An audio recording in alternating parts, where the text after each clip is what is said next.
Good afternoon, everyone. I am attempting to live stream from my phone, just because we have a little bit of art stuff I'm going to be doing, so I'll need to be able to move my camera around. So just seeing how this is working. Hello, Richard. I can see the comments. I can write a comment. I don't want to write a comment. There we go. Let's see here. Perfect. I can kind of watch myself while I'm at it.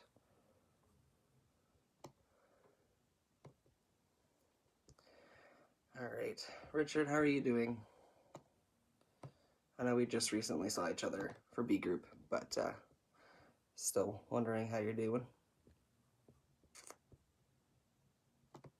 Hello, Brittany. Welcome to the chat. Just setting up my computer so I could see all the comments, because they're quite hard to see on the phone. There we go. All right, how is everyone doing on this fine, nice, warm Monday afternoon, morning type of day?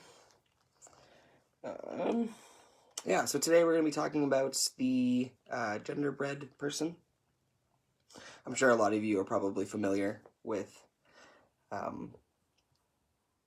that sort of resource. I know I've used it personally before a few times. I'm sure a lot of people have seen it in the past. So we're gonna start out by talking about that. And we're gonna fill one out. Everyone's gonna have a chance to fill their own out. So just want to start by saying hello. My name is Shiloh. If you do not know me, my pronouns are he and him. And my position is the Affirming Ministries Coordinator of Edmonton through the Robertson Wesley United Church. And my position is for the Northern Spirit region. So I help kind of congregations and churches alike to become affirming through either the United Affirm United program or through other means. So before I get started about talking about the genderbread person, I'm going to get you all to go ahead and grab a piece of paper and a pen or a pencil or whatever utensil you'd like to use. And you're going to start out by drawing this little thing. So it's just the genderbread person. You're going to draw kind of some sort of person-like thing. You're going to draw a brain, a heart, and then some sort of sex symbol. This is the most PG that I could think of, and it's the one that's used on the actual graph. And then you're going to draw a line that covers the whole body. And then you're going to put a little lines connecting to each one, however you like. This is kind of the way that I drew it. So feel free to kind of personalize it yourself. So get going on drawing this so far while I keep talking. Ooh, pen. I love the... Sorry, my chat is snapped. Okay, there. I love the genderbread person. It was the basis for my University Pride Awareness Week when I was an LGBTQ rep on the student union. Awesome. Yeah, this is a very popular, a very, very popular diagram and model that is used. I think it's just very well done, and it's just super simple and super easy to understand for sure. I know when I was in university, we would use this, and we would actually have gingerbread people, and we would get them to decorate it while we talked about the genderbread person and gender in general. So, for those who may not know, while you're drawing that out, what is the genderbread person? So the genderbread person is kind of a cute, approachable, and easily digested model and diagram that helps us understand the complexities of gender and sexuality and the parts that make up both, essentially. This model is meant to accurately depict the complexities of how these concepts show up in our society. It's not supposed to show how it's supposed to be or like a utopia or a dream society could be, but it accurately depicts how gender and sexuality is shown in our society today. This particular model, called the genderbread person, has been used in various forms. I know there's ones that I've seen where it's the gender unicorn. That one was made here in Alberta. Um, and people like myself or other gender educators have used this model, this diagram, for many decades. And the cool thing about it is that it's been informed by the input of thousands of people. So it was originally the most popular version was made by Sam Killerman, who published it on his website called It's Pronounced Metrosexual, and that was put in 2011, I believe. And since then, there's been many, many, many different versions of it. I think they're on their fourth version of it now. And so every so often they kind of, change things up, update things as new terms and new language evolves. So I think that's really cool that they constantly change it. So Pan says, have you seen the unicorn? Our cookies were sugar cookies, but yes. Yeah, totally. It was it was probably the most popular activity I did at university. That brought a lot of people in, because what university student wants to say no to a cookie? And it was a great way to bring them in, because they would often ask, why are you giving us free cookies? And it's like, well, we're talking about gender, so come learn. And get a free cookie and decorate it however you like. But sugar cookies is a great idea, and yes, the unicorn is the Alberta made one. And there's many different versions. I prefer using the genderbread person, just because it's easier to, depict and to draw. Because I feel like drawing a little outline of a person like this is a little bit easier than drawing a unicorn, because I cannot draw for the life of me. And Brittany says, yay, genderbread person. Yeah, I am super excited about doing this with you all. Dayab, hello, hi. Awesome. So to start, I'm sure you probably all have this drawn up. So any of those that are coming in a little bit later, this is what I want you all to draw. Just a simple person with the brain, the heart, sex symbol, and a line that covers the whole body, and then some blanks. So right away here, we're actually going to jump in. I'm going to keep the camera on our genderbread person here. So on the first line, so this one right here, pointing to the brain, we can write the word identity. So I'm going to write it with a little pencil here. And don't make fun of my terrible printing. Identity. So this depicts the gender identity, which is who we are in our heads. We know ourselves to be, based on what we understand to be the options of gender. So for many people, these options may just be male and female, but for others, we know that there are a whole bunch of different gender identities that you may cling to or feel aligned with. And so gender identity, or the identity portion of this diagram, is supposed to represent our psychological sense of gender. Now, if we move on to the line just below that right here, we see that it is pointing to the heart. And so for this one, we can write attraction. So I'm going to write attraction right here. Attraction. And feel free to write attraction as well.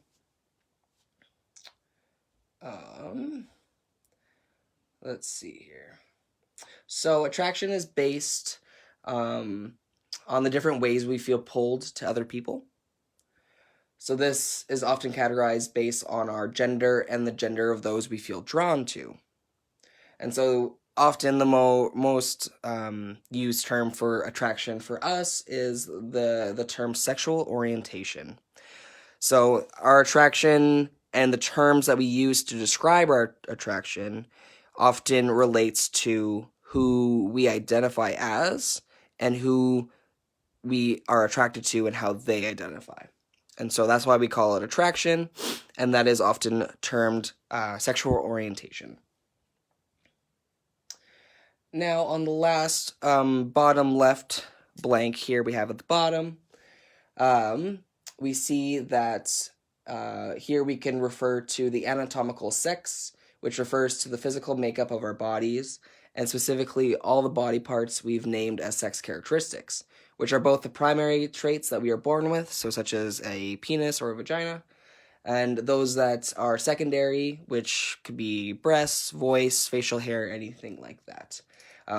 So here we can just write sex.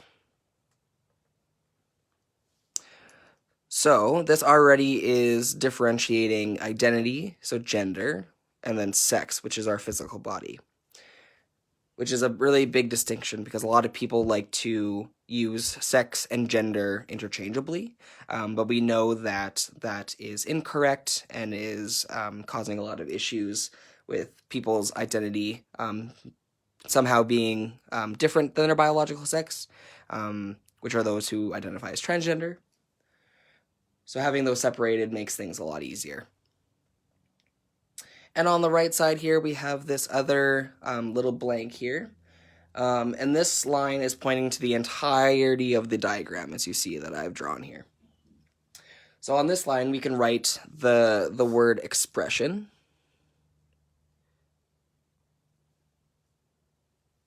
Oh, it's kind of hard because I have to hold the paper. There we go. Expression. So gender expression is all the different ways in which we can present ourselves. This could be either through the actions that we do, the clothing that we wear, our own personal demeanor, and any other gendered ways that we may present ourselves, and for those to interpret from what we're showing. Before I move on, does anyone have any questions about the terms that I used, or even just like their definitions? So the terms that we have so far are identity, which is our gender in our heads. We have attraction, which is in our hearts, and that is our sexual orientation. Our biological sex, which is the characteristics all over our bodies. And then our gender expression, which is the clothes we wear, the makeup we wear, our hairstyles, anything like that. So if you have any questions or comments about any of those terms or definitions, please feel free to throw them in the comments. So now what we're going to do is I'm going to let you all kind of quickly draw some scales. This one might take a little bit more time. So what I did is I just folded up my piece of paper. So I'm going to show you what I drew. So with these scales, we have 5 of them, as you all may see. So the first one we're going to do is gender identity. And you're going to draw 2 arrows with womanness and manness. For the next one, it's going to be gender expression. And again, the same arrows, but at the ends, you're going to write feminine and masculine. The next one, you're going to put biological sex. Again, the same arrows, just with femaleness and maleness. And then at the bottom, you're going to put sexually attracted to, and then romantically attracted to. And the arrows are going to be the same for both. So it's going to have nobody on the one side for both, the same arrows, but on the end, you can write every single word that we used up here. So we have woman, female, femininity, and then we have men, males, masculinity, any variation of gender that you see there. So I'm going to hold this here for you all to kind of copy or write in any way that you want. I just folded the piece of paper over and then drew them at the bottom here. So feel free to do that while I continue on. So what we're going to do here, we see that there are some scales and there's some terms here that we may be or may not be familiar with. These arrows that I drew are not fancy arrows. You can kind of think of them as like a one-way continuum. So you can start here and you can move along any part of the scale up until you get to the maximum point. So some other ways that may be easier for you to understand is that, say, for example, this side here is 0 or nothing, and then this is like 100%. So for some people, they may not have any percentage of maleness in their gender identity, or they may be 100% male, or they may be a mix of the two. So anywhere on the scale is depending on where you sit, but here's going to be 0 and here's going to be 100%, and that's going to be the same for every single one here. So feel free to get that drawn there. So for the first one with gender identity, so we're going to focus in on this one here. With gender identity, people often think of social roles, gender norms, and personality traits, and the expectations baked into these things. So for this scale, I titled it Gender Identity, which matches our brain. So identity here, this is what happens on in our brain. So that's what this scale is referring to. So this we can write womanness and manness, and this is because these lines indicate all the varying degrees of potential womanness or manness, or being at the end of the scale, not identifying with either of these two norms. The next one we have here is gender expression. So this one is referring to the big line one, the one that corresponds with the whole body, and how we express ourselves. So that's what this one is focusing on here. And so for this scale, we can title it Gender Expression. So this talks about kind of the things that we often think about when it comes to expression. So we can talk about hairstyles, grooming, makeup, clothing, nonverbal mannerisms, and other things that we see only on the outside. So this is where assumptions and ideas come from. Here we'll write femininity or feminine and masculinity or masculine on these lines. And these two words people often use to describe the way they express themselves. So people can be very feminine or very masculine. Those two things obviously are not corresponding with any particular items, but how people seem to express themselves. And people can still, again, be at the 0 mark and either be androgynous, where they feel like they're at a mix of the two, or 0% of both, and they just don't feel like they're feminine or masculine at all. That all depends on who they are. And the next one we're going to look at is the biological sex. So that is referring back to this portion of the body, so the portion that we titled sex. So going back here, biological sex, there's this idea that there are different types of anatomical sex. So we have our genitals and reproductive organs, which are external and internal. But there's a lot of other things that make up what we call sex. So it's not just very binary when it comes to reproductive organs, but it's also a bunch of other stuff, including body hair, hip to shoulder ratios, chromosomes, the pitch of voice, and many more things. So here we're going to write femaleness and maleness, because again here there is a varying degree of how people might embody these two traits, as opposed to sex assigned at birth, which talks about just the genitalia. So there's a lot more things that go into biological sex than just your genitals, and each of those things have a varying degree. So that may be like people who are super hairy or not hairy, people who have maybe larger genitals to non-larger genitals, and there's people who identify as intersex, who may not even fall on any of these scales, but may have a mixture of the two, or may have 0% of anything like that. So we see even in our physical sense, there are a degree of how you may see yourself. And one thing that often doesn't get talked about is that this idea of biological sex does change with those who identify as transgender. For anyone that has had any of the gender confirmation surgeries, their kind of point on the scale may shift depending on how they interpret that.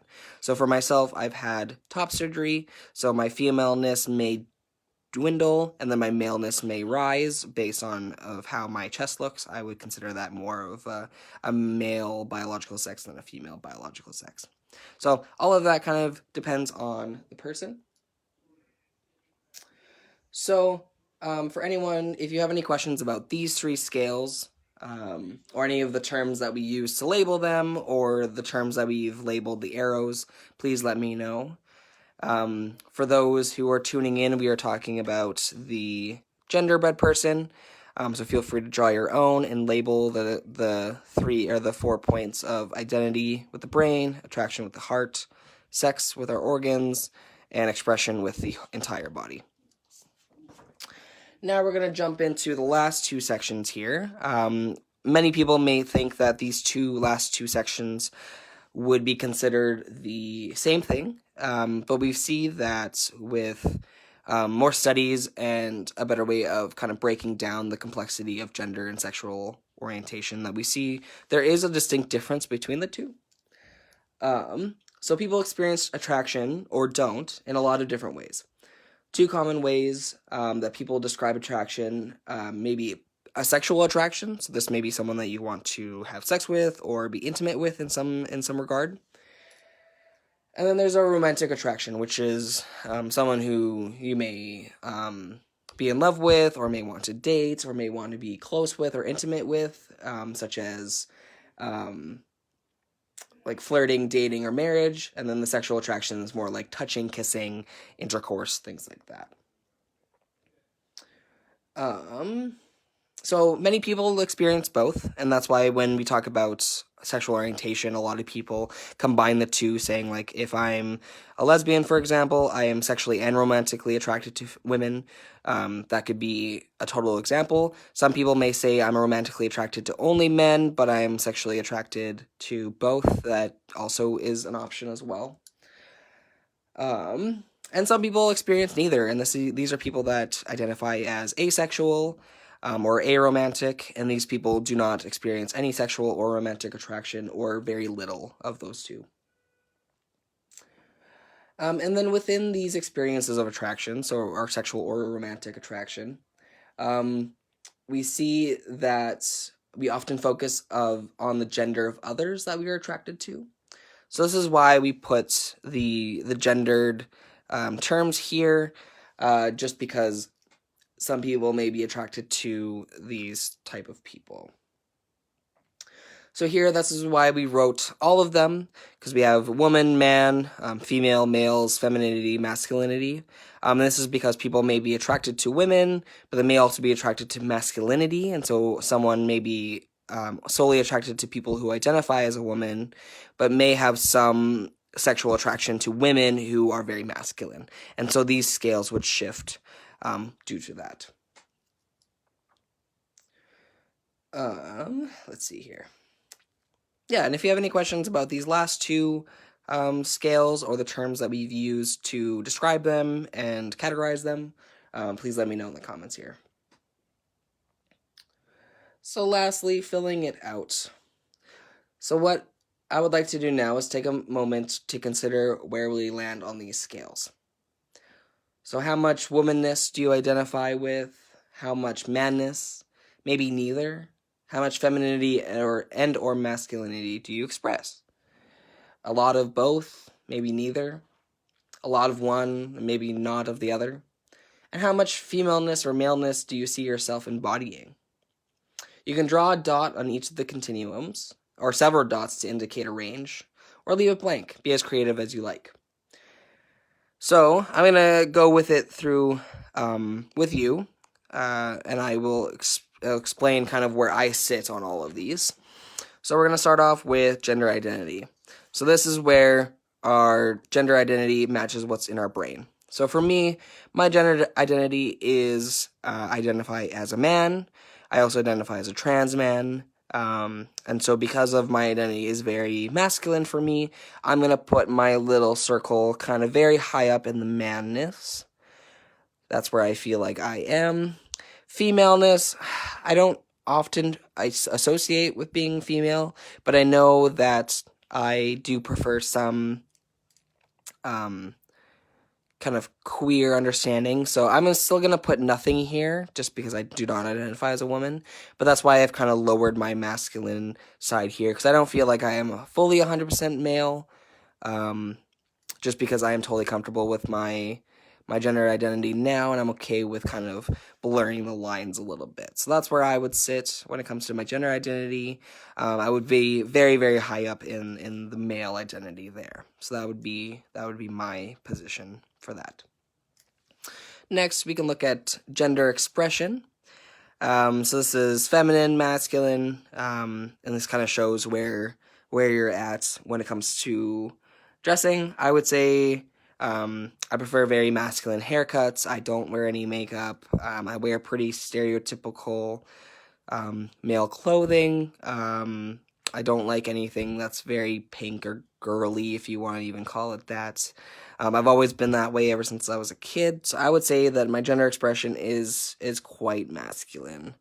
I often feel very uncomfortable and dysphoric when I wear anything that is quite feminine. So that would probably be it. I think maybe later on in my life, this would kind of shoot down a little bit more and this would rise. But at this point in my transition, I would say I'm fairly high in the gender expression here. The next one is biological sex. This one's a little complicated. So for me, I have had 2 gender confirmation surgeries. I've had a hysterectomy, which is where you get your uterus and ovaries removed, and your cervix removed, and so essentially I have no more reproductive organs. I still do have female genitalia, or I'm not sure how else to describe that at this point, but I do consider myself a trans man, a man with a vulva, and so that is part of my identity. But I also have had top surgery as well, and so I have had also my breasts removed and my chest shaped in a masculine way. So I would say that I'm quite 50-50 here. So I would say my biological sex is still quite female, because I do inherently have some of the genitalia that is considered feminine.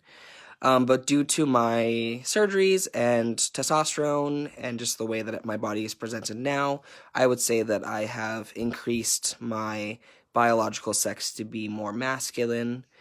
And so thus, this is where I would consider myself to be kind of this 50-50 range due to my biological sex and my sex assigned at birth, as well as the body that I have post-surgery and post-transition. So that's where I would sit for those 2. Next, we're going to move over to kind of the attracted to or romantically attracted to. This one is very hard. I would say that my sexual and romantic attraction are relatively the same. I would say I am sexually attracted to women 100%. I always have been. So that would be definitely a high up there for me. But I would say post-transition, I've become a lot more comfortable with my body, and with who I am as a person. So I would say I have a little bit of sexual attraction to men. I would leave that very low.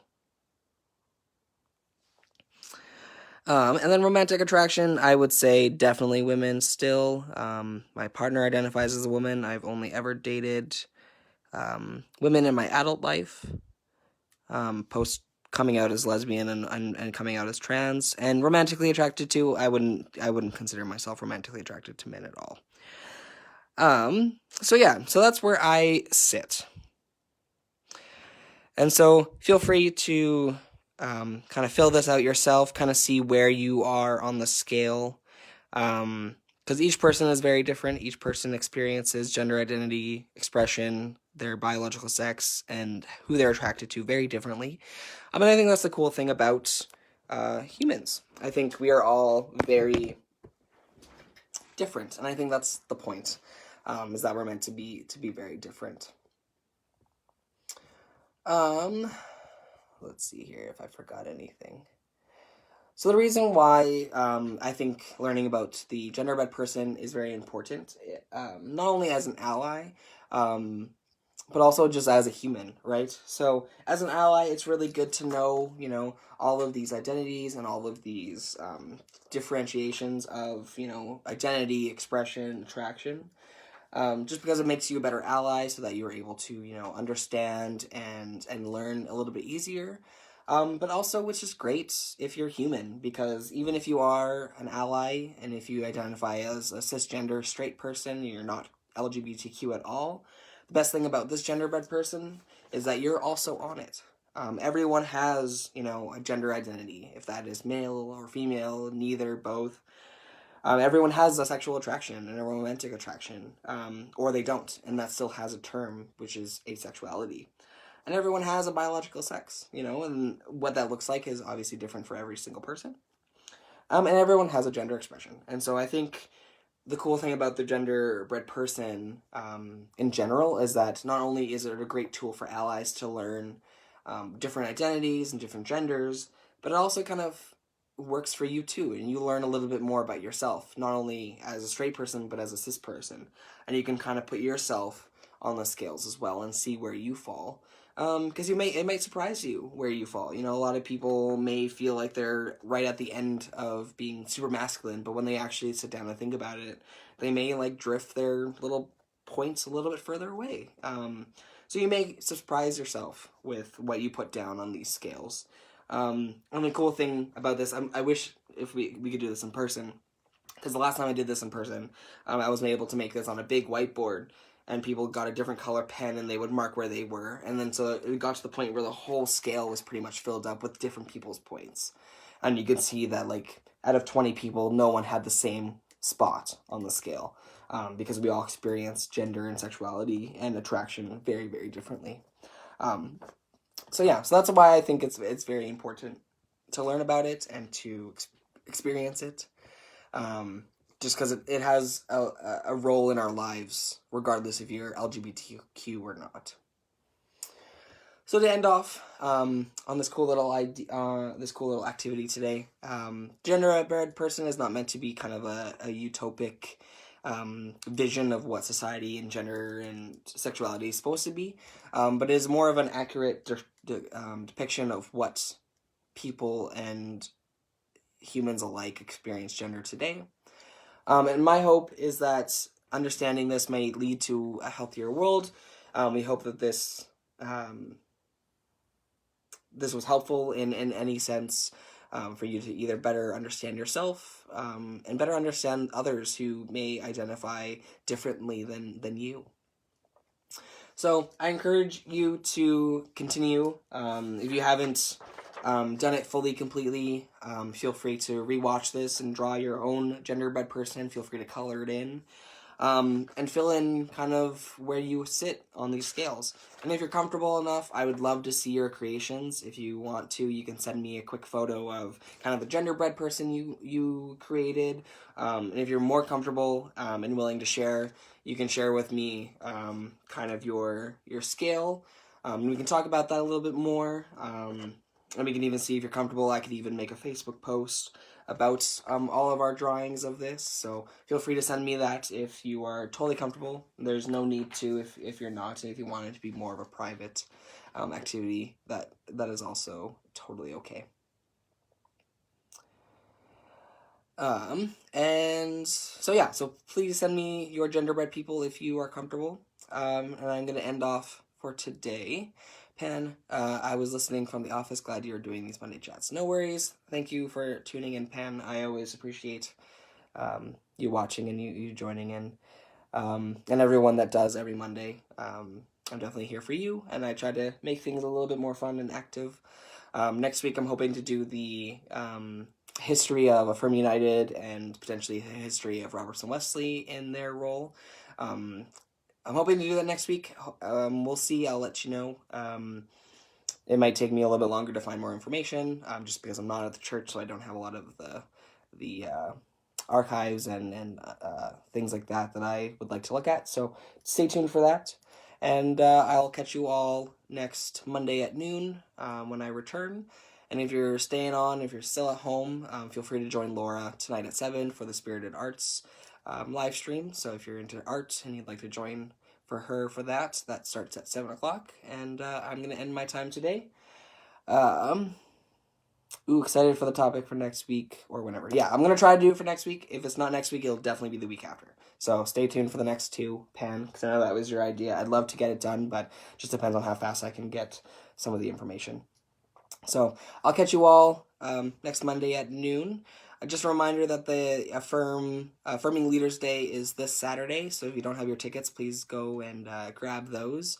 and join me for my own workshop for being transgender and Christian and my look at gender in the Bible. And there's 3 other amazing workshops that are happening, especially our keynote artist, Naked Pastor, who's done a lot of really cool, really radical, liberal cartoons about Jesus and queer people and other big topics of oppression. So check out Naked Pastor, and if you're interested, please join us for the Affirming Leaders Day.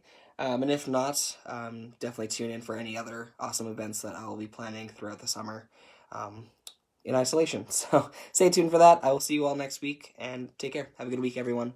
Bye-bye.